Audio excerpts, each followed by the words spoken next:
Alors bonjour à tous. Vous savez, je vous ai proposé récemment une nouvelle série. Les 100 plus belles miniatures d'échecs à connaître. Ce sont des courtes parties d'une vingtaine de coups. Et cette série, elle plaît.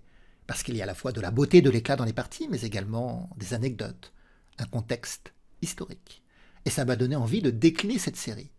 Je vais maintenant proposer une nouvelle série des 100 finales à connaître. Alors pareil, ce sont des finales instructives avec souvent des anecdotes. C'est une première finale. Une finale jouée par Emmanuel Lasker, qui était le deuxième champion du monde d'échecs officiel de l'histoire. Et vous savez, il avait un record de longévité dans la conservation du titre de champion du monde. 27 ans, il a été champion du monde. Et la partie que je vais vous montrer aujourd'hui, cette finale, il va jouer un coup brillant, un coup gagnant. Et pourtant, il va perdre cette partie. Il est en train de jouer une simultanée, donc il joue contre plusieurs adversaires en même temps, des adversaires d'une moindre valeur que lui. Et dans la position, vous pouvez observer qu'il a 4 pions de moins dans cette finale. Mais il a voulu cette finale à dessein parce qu'il avait prévu, il avait anticipé un coup gagnant ici. Lequel d'ailleurs? Comment les blancs peuvent-ils gagner cette position? Alors je vous invite à mettre la vidéo sur pause pour tranquillement chercher. À tout de suite. Ça y est, vous avez trouvé. Alors bien sûr, les regards sont attirés par la tour qui coince le roi noir et la présence du pion G6, un pion en 6e rangée, pas si loin de la promotion d'ailleurs. Mais si on prend le pion en H7 sur échec, le roi va reprendre et on voit pas bien comment continuer ici. Et donc Emmanuel Lasker, il va détourner, dévier le roi noir de la protection du pion en H7. Il va jouer tour F8 échec, c'est ce qu'on appelle un sacrifice de déviation. Sacrifie la tour, volontairement donc, pour dévier le roi de la protection du pion H7. Et après pion prend H7, le pion a la promotion assurée. On ne voit pas comment les noirs pourraient empêcher ce pion d'aller à dame.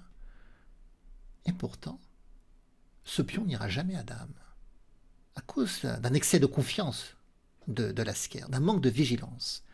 Regardez ce qui se passe. Loman n'abandonne pas. Il joue tour C1 échec. Donc roi F2, tour C2 échec.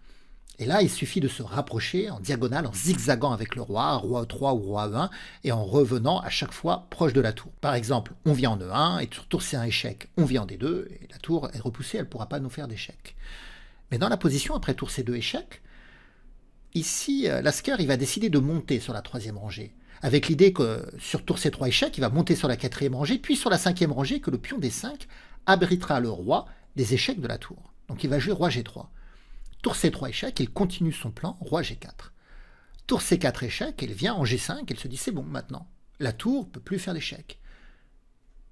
Mais c'est le moment où Loman va trouver un coup de sauvetage, une idée de sauvetage. Alors je vous invite cette fois-ci à mettre la vidéo sur pause pour trouver le coup qui va sauver Loman, qui va même lui permettre de gagner, parce que c'est mieux qu'un sauvetage, c'est pas match nul cette position. C'est maintenant Loman avec les noirs va gagner. Alors, à tout de suite.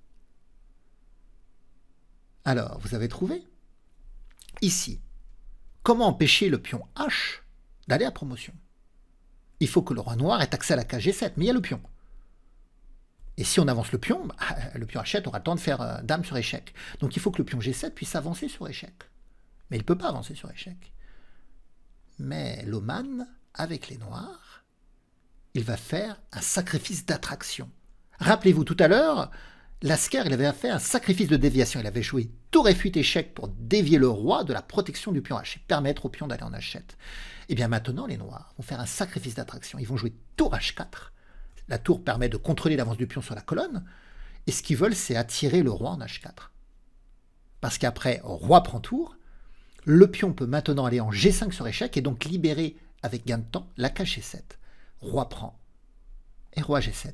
Le pion H n'a plus aucun espoir, s'il avance, il est capturé, et les noirs gagnent cette finale, avec 4 pions passés sur l'autre aile. Voilà comment Emmanuel Lasker va se faire avoir.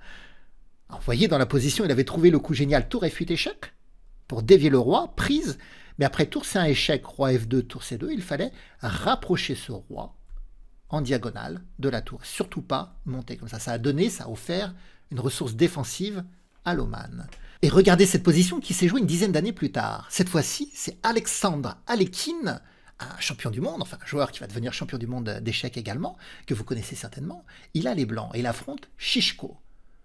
Et ici, Shishko avec les noirs, il n'est pas très à l'aise parce que bien sûr, il y a la dame noire, mais les deux tours d'Alekhine attaquent de concert le pion en F5. Et Chichko, il a une idée. Avec son pion en G3, il va décider de jouer Dame F2, en se disant qu'après tour prend, le pion reprend, et les blancs ne pourront pas arrêter la promotion du pion. Mais ça n'effraie pas Alekhine. Alekhine, il prend la dame, pion prend, et que fait Alekhine maintenant pour se sauver contre cette menace de promotion? Eh bien, vous devez le trouver, puisque vous devez vous servir de ce qu'on a travaillé dans la position précédente, la position de Lasker. A tout de suite. Alors, vous avez trouvé comment sauver maintenant la position avec les blancs? Il faut que le roi blanc ait accès à la case G2, pardon, mais avec gain de temps. Il faut donc que le pion puisse partir sur échec. Et donc, tour prend F5. La tour va contrôler vers l'arrière le pion passé des noirs. Et si le roi prend la tour, on joue G4, échec.